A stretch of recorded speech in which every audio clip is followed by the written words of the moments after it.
I'm here with Alexander Mercouris, editor-in-chief of the Duran. Alexander, it looks like Comey is under investigation, and this story involves Dutch intelligence, which is interesting. It also involves the Hillary Clinton emails once again. What's going on here, Alexander? This is a very strange story, and it has some history. And I can remember actually coming back to it back in, I think it was January 2018, so quite early in the Russiagate hoax, if you like. There were all sorts of articles circulating at the end of 2017 and early 2018 about how Dutch intelligence had managed to hack a Russian hacker group called Cozy Bear.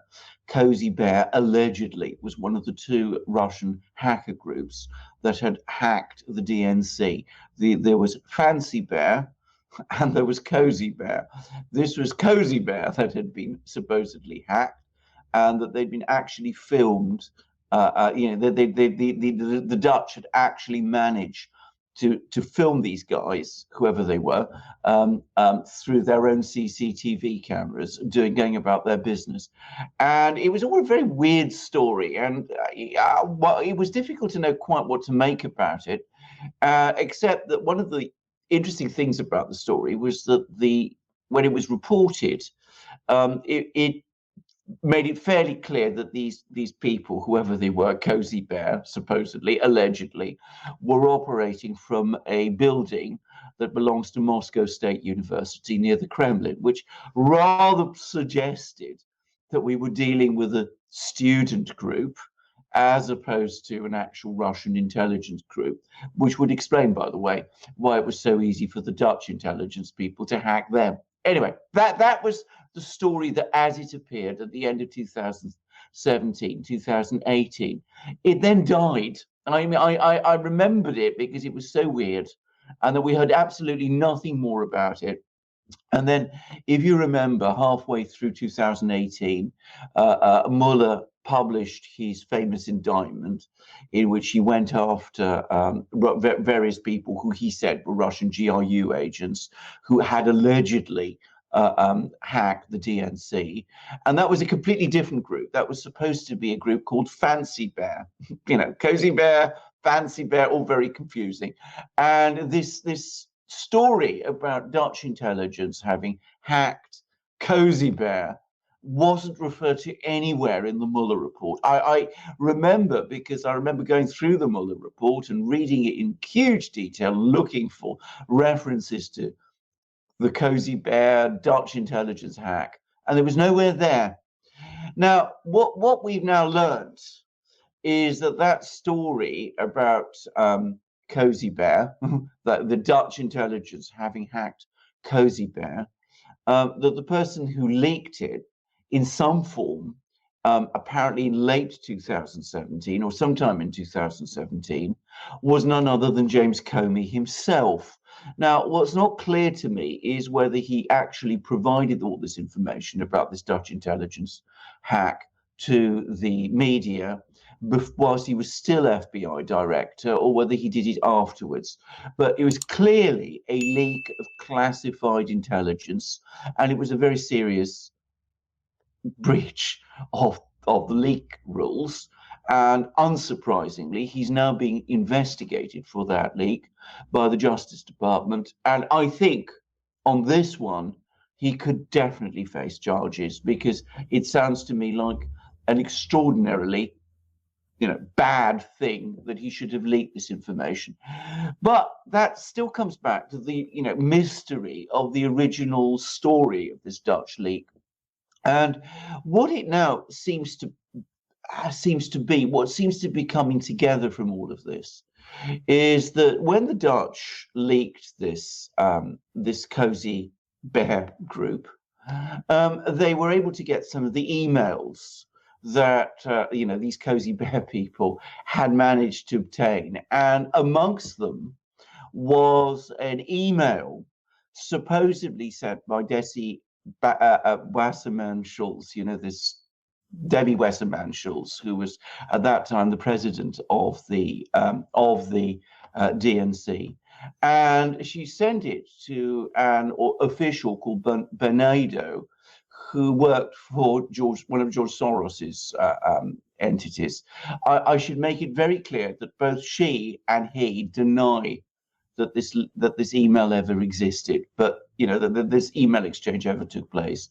But in this email, Wasserman Schultz allegedly reassured this man who was working for Soros that there was no chance of the Clinton email investigation. We're now talking about Hillary Clinton's own emails, the ones that were passing through this Hillary Clinton's private server, that there was no chance of that prosecution, of that investigation ever resulting in charges against Hillary Clinton, because Loretta Lynch, who was, of course, the Attorney General of the United States, was going to make sure that never happened.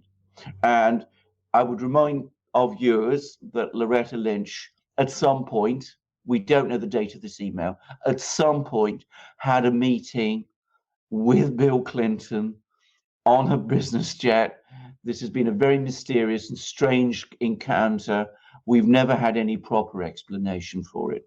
Anyway, the story that we're now getting is that Comey was so spooked when he discovered from the Dutch about the existence of this email that this was what made him decide that he was going to go and actually make the announcement that Hillary Clinton was not going to be charged for the for using a private server for classified State Department emails rather than Loretta Lynch, because he felt that as a result of the existence of this email, Loretta Lynch had been compromised, and that the Russians would be publishing this email to prove that Loretta Lynch was actually compromised and that her decision was not a fair decision. So this is the story that we're now hearing. Now, to what extent any of this is true, I don't know. I mean, I really don't know. I'm not making any assumptions about the truth of the original Dutch intelligence story on the allegations there. But one thing seems incontrovertible, and that is that Comey himself was the person who was behind the leak of this story. Now, why he did it, what his motivations were, what he was up to, it's not really very clear. But it does seem to come back to Comey again. And this is evidence that Comey was involved in some kind of serious criminal offense. So this is in reference to when Comey said that he wasn't going to pursue charges against Hillary Clinton. Correct. And a lot of the Democrats were saying, Comey, just tanked Hillary Clinton's campaign, even though he said he's not going to pursue charges. He did say that what she did was, not proper. I forgot the wording that he used. Well, he said it was grossly negligent or highly negligent or something of that kind. Instead of criminal. Right. Because she didn't have the necessary criminal intention, even though the actual legislation involved makes it very clear she didn't need to have the criminal intention. So it was a bizarre sort of, it was a whitewash, basically. But it makes sense now in a way, because Comey wasn't actually doing it to harm Clinton. He was actually doing it to protect Loretta Lynch. And in essence, to protect Clinton, because if all this stuff got out, there would have been hell to pay, especially if you started connecting dots and going to the plane meeting on the tarmac in Arizona between Bill and Loretta Lynch and all that stuff. I mean, it was also a preemptive move on his part. Exactly. That is exactly right. That is exactly what it was. That's why he's provided people with this information. He leaked this information to the media in order to explain his decision. I am sure there is something else, though, which is that, of course, Comey has come under a great deal of criticism. The FBI has come for a great deal of criticism for accepting the CrowdStrike story about the hacking of the DNC servers by, Fancy Bear and Cozy Bear. And I think that partly the intention behind Comey's leaking of this information about this Dutch intelligence story is in order to show that the Russians did indeed hack the DNC. But there are so many problems with that well, let me start first of all.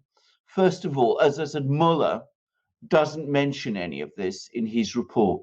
So clearly, the US authorities looked at this story and they weren't really comfortable about it, possibly because Debbie Wasserman Schultz and this man, I think his name is Bernardo, denied that this email ever existed. So if the email never existed, it can't, by definition, have been obtained via a hack. That's the first thing to say. But even if it did exist, and even if Cozy Bear did, in fact, hack the DNC, the point is, as I said, we're looking at a student group, or what appears to be a student group, operating out of a university building belonging to Moscow State University, rather than a real Russian intelligence outfit, like the GRU. And of course, when Mueller actually published his famous indictments, it was the GRU and Fancy Bear, which was supposed to be this GRU group, that he focused on. Now, I have always said that it's quite possible that all sorts of people were hacking the DNC. Unsurprising if they did.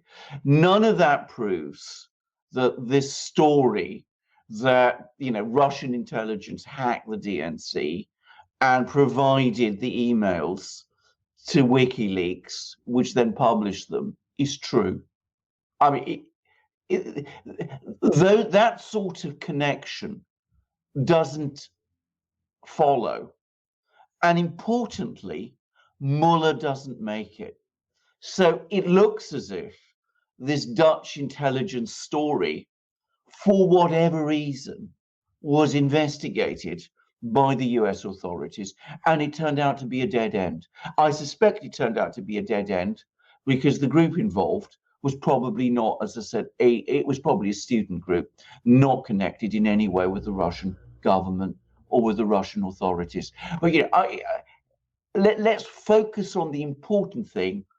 It shows, once again, Comey, far from being, this pure person that he says, he's absolutely someone who himself intentionally and deliberately leaks classified information.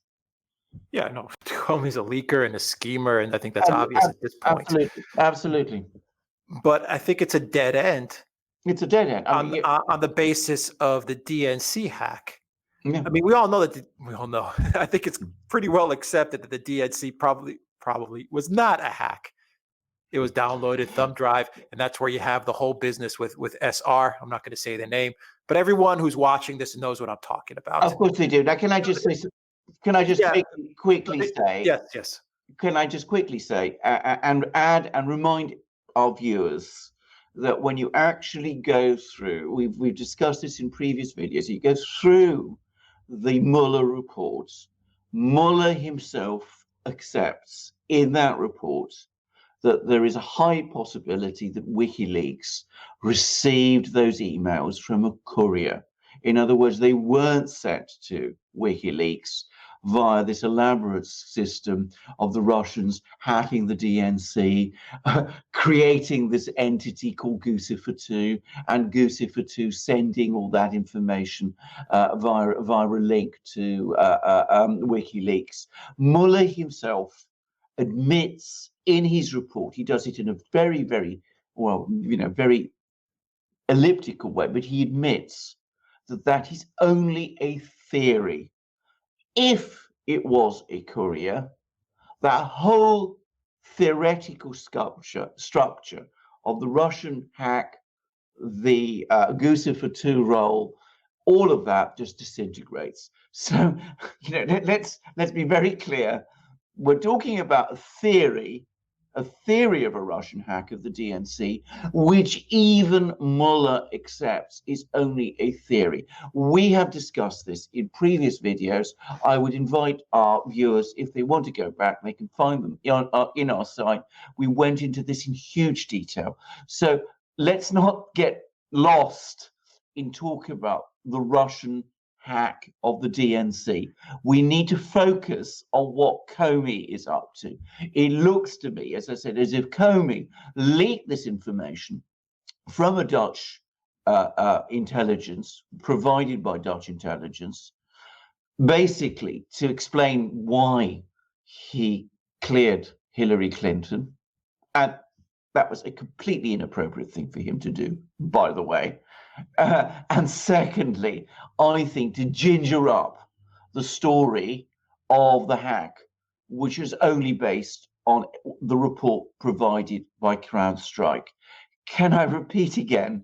This Dutch story is clearly a dead end because the US authorities themselves did not pursue it. If there'd been any truth to it, something would have been said about it in the Mueller report, and nothing was. Yeah, that's my point. It's a dead end from the standpoint of DNC hacking. Which there wasn't a hack, in my opinion. But it's not a dead end from the standpoint of Loretta Lynch, Hillary Clinton, Debbie Wasserman Schultz, and this guy Bernardo.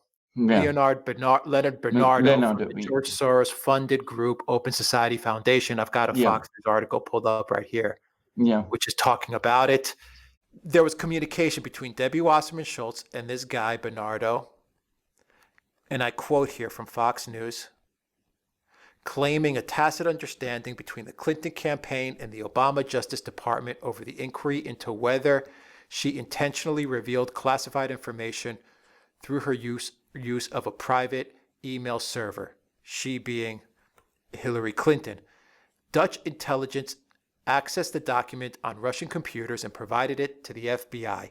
Included in the document was a discussion between Debbie Wasserman Schultz, then the chairwoman of the Democratic National Committee, and Leonard Bernardo, the Soros guy. Schultz told Bernardo in the document that then Attorney General Loretta Lynch would ensure Clinton was not prosecuted in the email probe. So my point is that while the hacking, yes, a dead end, complete dead end, because we know what happened there, in my opinion, this leak that shows Schultz speaking with this Soros guy saying that Loretta Lynch is not going to prosecute, or is not even going to go, is not going to go after Hillary Clinton, is undercuts the entire Democrat narrative that, oh, well, Comey also tanked Clinton's campaign, 8 days before the election by what you explained, by saying, it was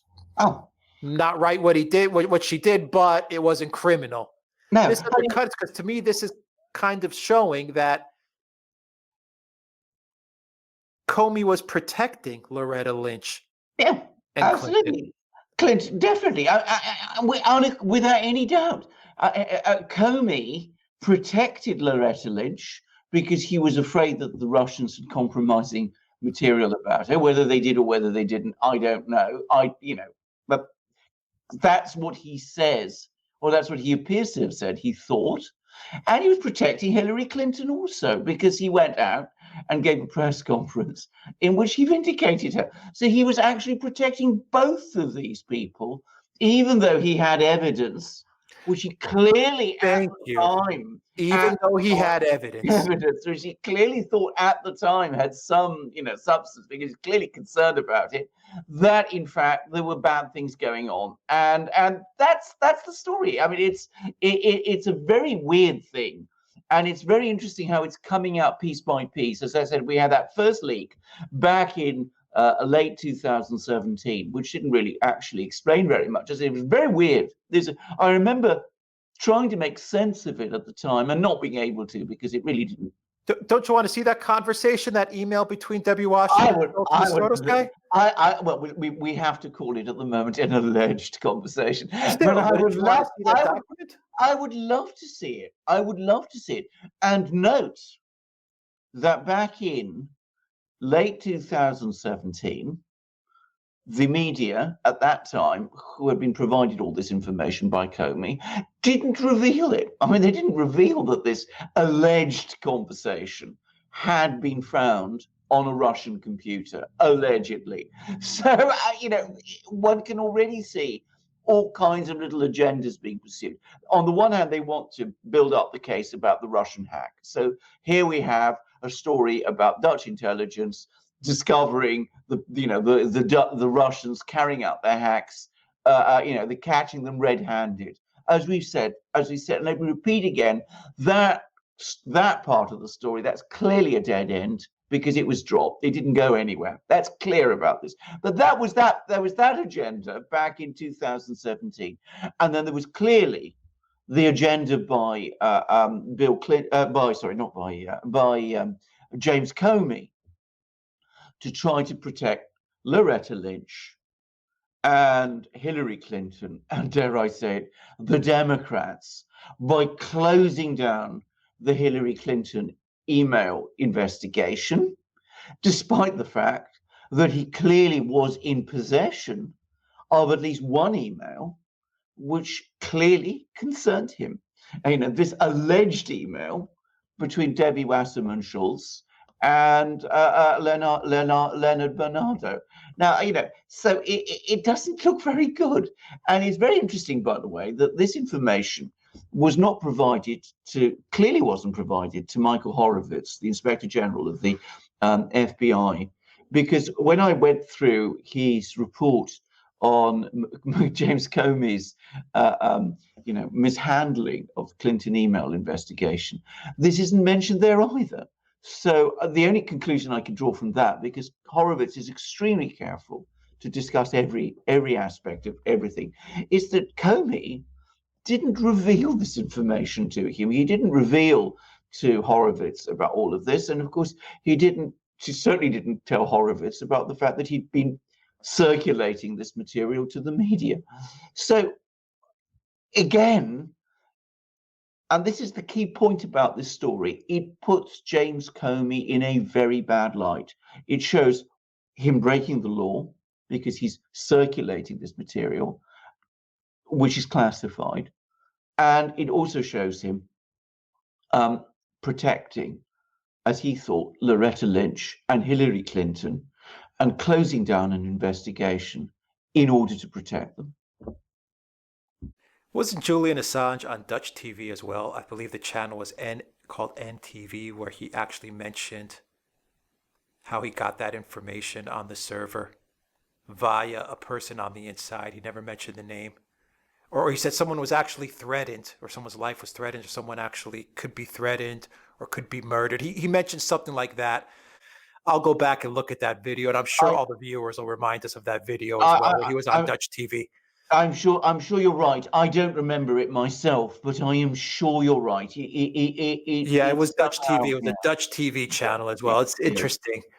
Yes. Very interesting what's going on with Dutch intelligence. And there's some connection there. I don't know what it is yet, but there's some connection there. Well, there certainly is. But as I said, let's as I said, remember that. Well, first of all, I mean, this is another thing, because I've heard, or rather drilling down into the Zero Hedge story, there is some sort of insinuation there that this wasn't actually the Dutch at all who were hacking this group. It was actually the FBI, and that the Dutch were used for some reason to provide cover. I'm not sure that makes much sense to me either, actually. But this whole story about the Dutch hack of Cozy Bear doesn't actually in the end make a great deal of sense. It would make sense if Cozy Bear wasn't anything important. And that's what I rather suspect it was. I suspect Cozy Bear has, if it exists, has no connection with Russian intelligence, no connection with the Russian government. It's probably a bunch of graduate students at Moscow State University, doing the kind of thing that some graduate students who are very computer literate go around doing. But and that the Dutch or the FBI, whoever it was, got swept along by something that ultimately proved to have no reality. But it does cast a very interesting light on James Comey. And I would say this looks to me a serious violation of the law in relation to leaking of classified information. If Comey is behind it, and we're talking about the New York Times saying that he was, the journalist who's run this story has won a Pulitzer Prize, so I'm going to assume it's true, then I think James Comey is even in more urgent need of consulting with his lawyers. Well, we'll leave it at this, Alexander. The New York Times is putting it out there. There's also a reason. The New York Times is probably also looking to protect the Democrats and Hillary Clinton, and I think Comey may be trying to protect the North State. We're trying to see who's going to outdo the other. Yes, can I just actually comment on what the New York Times is trying to do? I think they're trying to protect the Democrats, because I suspect they've got the information that this case against Comey is coming, so they want to get it out first that this story, this email between Debbie Wasserman Schultz and Bernardo, that those two people deny that it existed. If it was a complete invention, by the way, how did Russian hackers find out about Leonard Bernardo? I've never heard of him. Yeah. But there we go. I mean, I just make that observation. I don't know. I'm not going to pretend to knowledge I don't have. Comey's going down. All right, Alexander Mercouris, editor-in-chief of the Duran. Thank you very much, guys. If you like this video, click on the subscribe button down below. Click on the notifications bell to make sure you get notifications every time we publish a new video. Look for us on iTunes and SoundCloud for an audio copy of this video as well. And please donate to us on PayPal, Patreon, and Subscribestar. Your donation really helps out the channel a whole lot. And look for us on Telegram. Download the Telegram app to keep up to date with everything that's going on with the Duran community. And of course, check us out on the DuranShop.com. Purchase some magic mugs, some awesome t-shirts, long sleeve shirts, you name it, we got it. Absolutely, we certainly do. We've got our 4 ebooks, by the way, which I would just remind everybody are out there. On Brexit, on Russiagate, and 2 exceptional ebooks one on Ukrainegate, the thing that, the big story that everybody's following in the United States, the big story about absolutely nothing, where no crime is alleged, no wrongdoing is identified, all innuendo and gossip and guesswork by various people. And we've also got the other book, which is about Epstein, the crime that was actually the master criminal who did actually commit crimes and wrongdoing on an almost extraordinary scale, and which has real victims, unlike Ukrainegate, where there are no victims at all. So those are ebooks. We're also selling our magnificent magic mugs, like this one. It's the one with the coat of arms of the Russian Federation. I've been drinking from it rather a lot recently because I particularly like this mug, and you will see how well made and beautiful it is, and strong, and how it is in excellent order, perfect shape, no cracks, no chips, no discoloration of the badge that you see there, because it is so well made. And everything that we sell is of top quality, including our t-shirts, our long sleeve t-shirts, which is the one I'm wearing now because it's a horribly cold day here in London. Beautiful day, but very cold.